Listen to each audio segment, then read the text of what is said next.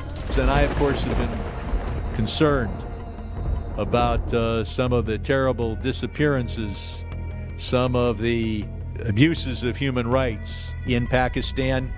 United nation نے بھی آکاش رام کی بازیابی کے لیے مؤثر اقدامات اٹھانے کا عندیہ دے دیا. مشکل کی اس گھڑی میں عالمی میڈیا سمیت انڈین میڈیا بھی چیخ چیخ کر آکاش رام کی بازیابی کے لیے آواز اٹھا رہا ہے. عالمی صحافتی تنظیم اور انسانی حقوق کی عالمی تنظیموں کی بھی آکاش رام کے اغوا کی مذمت. اف کیا ظلم ہے، بول انصاف کا منتظر. سبسکرائب کریں اور بیل دبائیں تاکہ کوئی خبر رہ نہ جائے.